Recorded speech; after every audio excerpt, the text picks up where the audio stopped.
एक लीला भई गोवर्धन में, एक गोपी, ये कलयुग की बात है और ज्यादा नहीं, 450 वर्ष पुरानी घटना। श्रीनाथ जी जब विराजते थे 500 वर्ष के आसपास, तो सखी कथा सुनकर के गई और कथा में व्यास जी बता रहे, बोले लाला घर घर जावे माखन चुरा के आवे, और बोले गोपी नयो नयो नूतन नूतन माखन निकारे ताकि लाला को लोभ आवे चुरावे को। तो वो गोपी अपने घर गई, घर जाकर के वहां माखन मथो, और वो माखन मथते समय हमेशा तो यूं सोचती लाला मेरो खावेगो, मेरो पति खावेगो, मेरी सास खावेगी, सबके काजे माखन निकालूं, घी बनाऊंगी। लेकिन आज वो दही मथते मथते मन में विचार कहा कर रही है, काश मेरे यहाँ को निकरो भयो माखन कभी श्रीनाथ जी पावे, और मैं जाकर के नहीं पवाऊं, वो मेरे घर आके पावे। सुबह ने कहा कि मक्खन निकाल करके मटकी में भर के, और मन में विचार करने लगी, बोले अब उनको कहा पता होगी कि मेरे घर मक्खन निकोए, इतना बड़ा संसार, वो तो सबको ध्यान रखें, उनको कहा पता होगी कि मेरे घर में मक्खन धरो है। कोई बात ना, मैं ही बता के आऊं। मक्खन की मटकी संग में लेकर के गई और श्रीनाथ जी के मंदिर में खड़े है के सब तो दर्शन कर रहे हैं, और वो दूर से मक्खन के ऊपर की मटकी को भाग हटाए के ऐसे ठाकुर जी को दिखा रही है, लाला धौरी गैया के दूध को जमाए करके दही बनाए और वाकू मत करके बढ़िया मक्खन निकारो मैंने, आहा ऐसी सुगंधी आ रही है, कोई को ना दूंगी मैं, तेरे काजे निकारो है, तू आजा घर पे आके या कुछ चोरी कर ले जा, मैं कोई सो ना कहूंगी, तू बस चोरी कर ले जा। और ठाकुर जी को दिखा रही है दूर से मटकी। एक दिन है गयो, ठाकुर जी नहीं आए, दूसरे दिन फिर पहुंच गई, फिर दिखावे ठाकुर जी फिर भी नहीं आए। अब तो वह को नियम बन गया, रोज मक्खन निकारे, और बोली मैं हूं देखूं कब तक नहीं आवे को, रोज पहुंच जाए और ठाकुर जी को मक्खन दिखावे। महाराज कल गुरु जी आए ना हमारे, बता रहे एक बात, ठाकुर जी के लार टपकन लगी होठन में से वाक्य मक्खन को देख करके। और वही समय सामने, अब श्रीनाथ जी तो बिल्कुल मूर्तिमंत है कि खड़े हैं, सब दर्शनार्थी दर्शन कर रहे हैं, सामने कीर्तन गा रहे थे श्री कुम्भन दास जी। तो कुम्भन दास जी भी होंगे यहाँ पे, कहाँ हैं? वो सब तो कोने में है भैया, दिखाई दियो कहीं से दिख जाए तो। कुम्भन दास जी, लाला पता हो तो कौन से हैं? वो भैया कैमरा वाले, कौन से कुम्भन दास जी? वो हैं कोने वाले सबते, बूढ़े बुजुर्ग से बेचारे। ये कुम्भन दास जी कीर्तन गा रहे, और कीर्तन गाते गाते नहीं दिख रहे, ऊपर ते ले ले भैया, सबन को दिखाए दे बड़ी स्क्रीन में। अब यहां देखो सब लोग, जब देखें तब देखिए उन्हें। तो कुम्भन दास जी कीर्तन गा रहे, और कीर्तन गाते गाते कहा देखो ठाकुर जी के लार टपक रही है यहाँ पे, और लार टपकती देख के श्री कुम्भन दास जी मन में सोचने लगे, हो जय जय को कछु भोजन को मन कर रो दिखे। तो ठाकुर जी इन अष्ट सखाओं से बात करते थे, तो जैसे पर्दा आयो, कुम्भन दास जी पर्दा के भीतर झांक के बोले, जय जय कहा भयो, कैसे लार निकल रही है? तो ठाकुर जी बोले, एक गोपी आवे, रोज आवे, और रोज मटका में मक्खन लेके आवे, दूर से मुंह दिखावे, और मुंह को लोभ दे के जावे, तो या को पाके जा, या को पाके जा। दिखे कुम्भन दास? हाँ भैया अब हटाए तो बस दिख गए ना। अब सोचो ये कैसे बूढ़े बुजुर्ग से इनसे ठाकुर जी लीला करते। अब ये पूरी वृत्तांत जो मैं आपको बता रहा हूं ना, यही रास है, इसी को ही रास कहते हैं। हम आप सबन को ठाकुर जी ऐसे ही दिखाई दे रहे हैं, ये रस है, लेकिन कुम्भन दास जी को लार में दिखाई दे रहे हैं, ये रास है। हमारे राधा रमन लाल जी वृंदावन में सबन को ऐसे दिखाई दें तो वो रस है, लेकिन कभी कभी प्रसन्न हो जाए तो उनके दो दांत दिखाई दें, वो रास है, वो रास बिहारी ठाकुर जी हैं। ठाकुर जी अपनी लीला थोड़ी थोड़ी प्रकट करने लग जाएं, वही को रास कह में।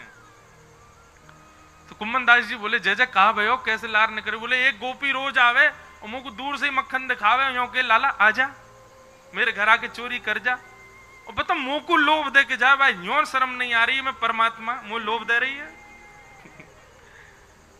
कुम्भन दास जी बोले, अरे ब्रज के लोग तो बड़े भोरे हुए, जय जय, कोई बात ना है, आप दूर से ही स्वीकार कर ले, दूर से ना मेरी लार यही मारे निकरी, अब तुम खावे कोई मन है रो है। बोले हजारों वर्ष है गए भैया, कृष्ण लीला के बाद चोरी ना करी, मेरो बहुत जोर ते मन है रोए, बाग गोपी के यहाँ चले, चल के चोरी करिए। कुमनदास जी बोले भगवान बन गए हो अब आप, दूर दूर से लोग दर्शन करवे हमें आपके श्रीनाथ जी रूप में, वहां के यहाँ जाके चोरी करोगे, पता चल गई तो कैसी निंदा होगी। ठाकुर जी बोले निंदा कम है हमारी, दुनिया चोर कह के बुलावे, और कहा निंदा होगी।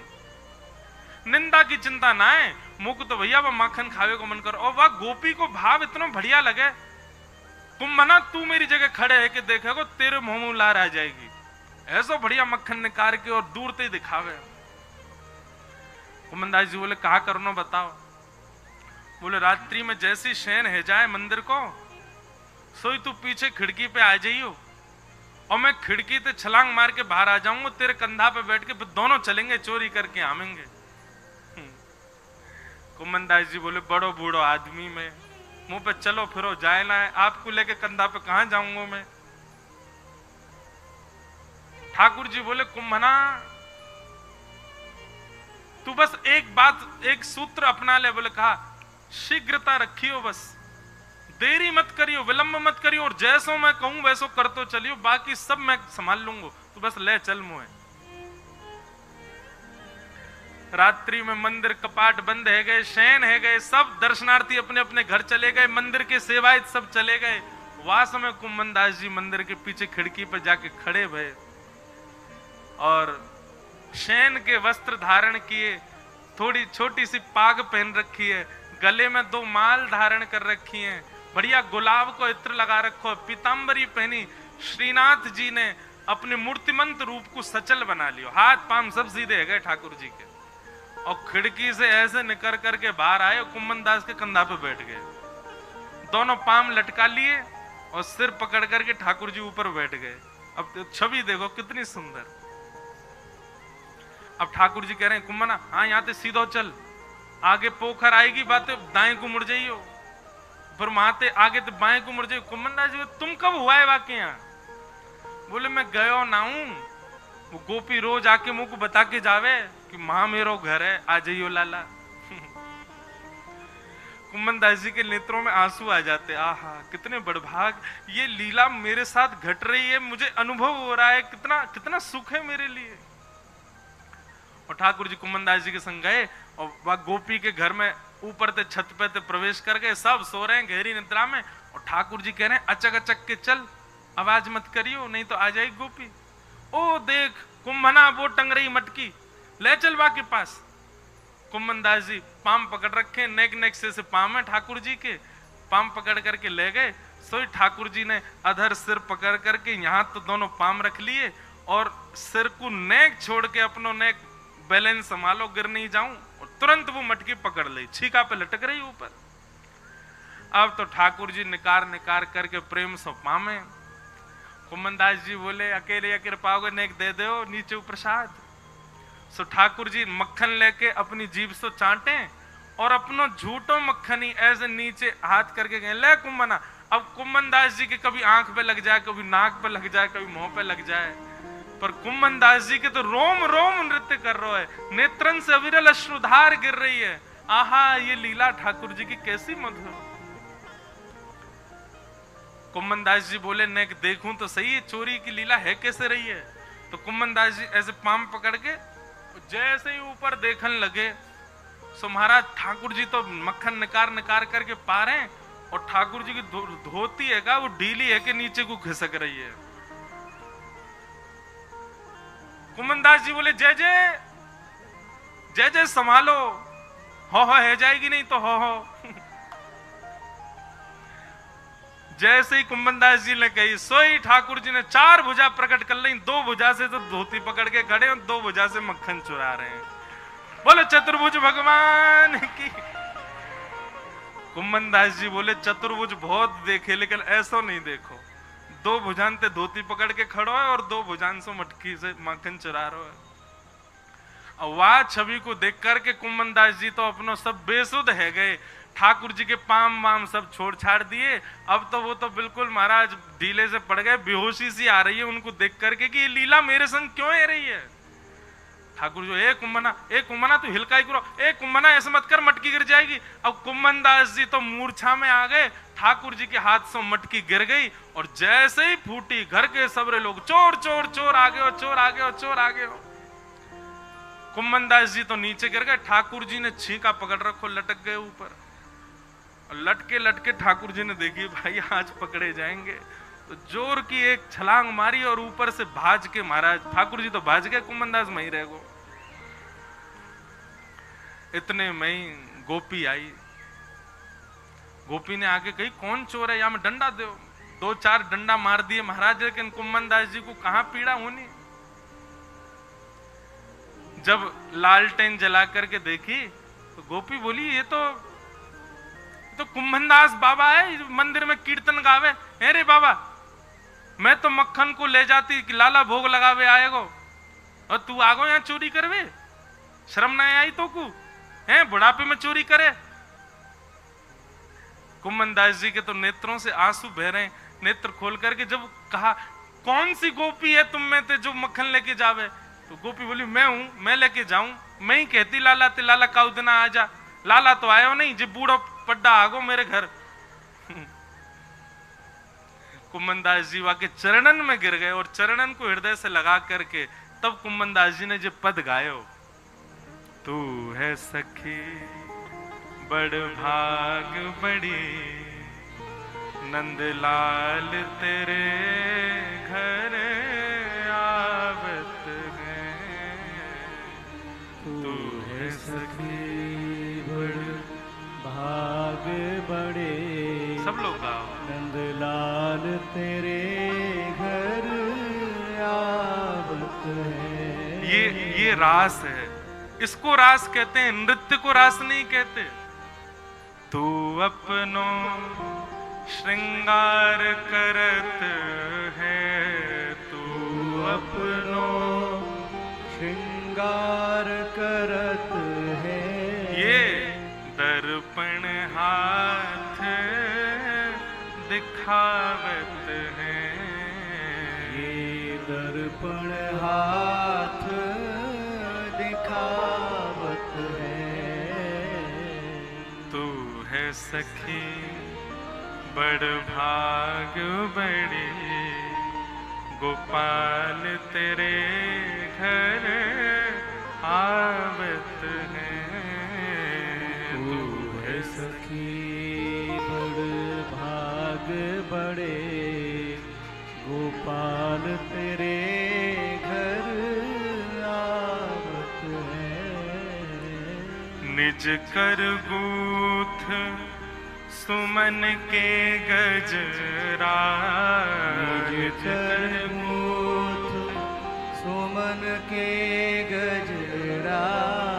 ये अपने ही हाथ पहरावत है, ये अपने ही हाथ पहरावत है। तू है सखी बड़ भाग बड़े, गोपाल तेरे घर आवत है।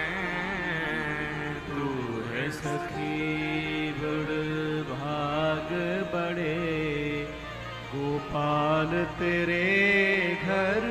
अरे सखी मैं ना आया हूं तेरे घर चोरी करवे, जाकू तू लोभ दे के आई वही आया हूं मेरे संग में। गोपी बोली सांची कहो बाबा, बोले सांची कह रहा हूं। अरे भैया मैंने दुनिया ते उनके यश सुने पर उनते तेरो यश सुनो। तू कैसे दही मत है, कैसे मक्खन को भरे, कैसे लेकर के जावे, और तू कैसे कैसे अपने घर को पूरा मार्ग बतावे, वो सब ठाकुर जी अपने मुख से मुख को सुना रहे। हर कोई उनको यश गावत, हर कोई उनको यश गावत, सब कोई उनको यश गावत, सब कोई उनको यश गावत पर वे तेरो यश गावत हैं, वे तेरो यश गावत है री। तू है सखी बड़ भाग बड़े, नंदलाल तेरे घर आवत है। तू है सखी बड़ भाग बड़े, नंदलाल तेरे घर आवत है। कुंभन दास लाल गिरधर के, कुंभन दास लाल गिरधर के, कुंभन दास लाल गिरधर के, कुंभन दास लाल गिरधर के। ये तो तेरे ही हाथ बिकावत हैं, ये तो तेरे ही हाथ अरे बिकावत है। बड़े बड़े ज्ञानी, बड़े बड़े तपी, बड़े बड़े योगी सन्यासी आके चले गए। जे कोई सो ऐसे ना मिलवे जामे, ये कोई सो ऐसे ना मिले, ये कोई की बात ना सुने, ये कोई की तपस्या स्वीकार ना करें। अरे हजार हजार वर्ष की तपस्या है वे, पर भी एक क्षण के दर्शन हो में। लेकिन तू भूरी भारी सखी, तू पढ़ी लिखी ना है, तो कछु आवे ना है, लेकिन तेरे भोरेपन पर रीच के जगत नियंता जगदाधार तेरे घर माखन खावे आयो। कुंभन दास लाल गिरधर के, कुंभन दास लाल गिरधर के।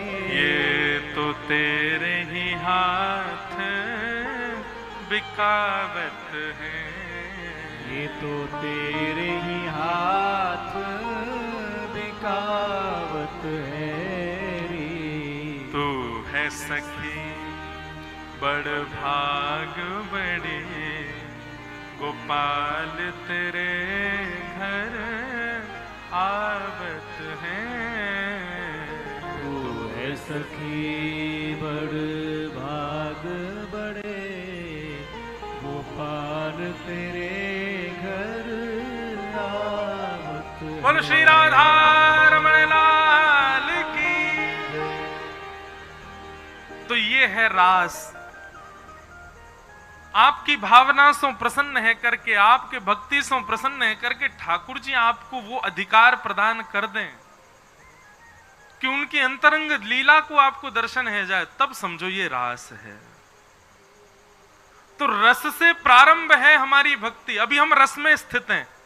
अभी हम जैसो खवा में ठाकुर जी खा लें, जैसो पहना में पहन लें, जहां ले जाएं वहां चले जाएं, पर यही परिवर्तित है जाए कि ठाकुर जी स्वयं आकर के मुझको तो जे बना के खवा, मैं तो वो खाऊंगा, मैं तो जे पहनूंगा, मैं तो वहां जाऊंगा, मैं तो यूं करूंगा। इसी को रास कहते हैं। भक्ति की चरमोत्कृष्ट स्थिति को रास कहा जाता है। नृत्य रास नहीं है। तो फिर आप कहोगे फिर नृत्य क्यों होता है सब जगह? यहां पर भी भगवान नाच रहे हैं। भाई जब आप आनंद की सीमा पार कर लोगे ना, तो फिर पैर थिरकने लगेंगे, हाथ नृत्य करेंगे। कीर्तन प्रारंभ हो और तब आप सोचो अरे सब नाच रहे, मैं वो नाच लूं, वो नृत्य नहीं। कीर्तन प्रारंभ हुआ और आप चाह रहे हो कि मैं ना उठूं और फिर भी नहीं रोक पाओ और नाचने लग जाओ, वही प्रेम की और आनंद की चरमोत्कृष्ट स्थिति होती है। घर पे ठाकुर जी आ जाएं, घर पे स्वयं चल करके श्याम सुंदर आ जाएं, तो आनंद में भर के नृत्य ना करोगे? तो ऐसे ही ब्रज गोपियों को ठाकुर जी ने वह सुख प्रदान कर दिया, वह अंतरंग भाव प्रदान कर दिया कि गोपियां आनंद में भर करके झूमने लगी। तो इसलिए वो रास नृत्य के भाव से दिखने लगा, लेकिन वास्तविक रूप से नृत्य नहीं है रास। तो रास की भूमिका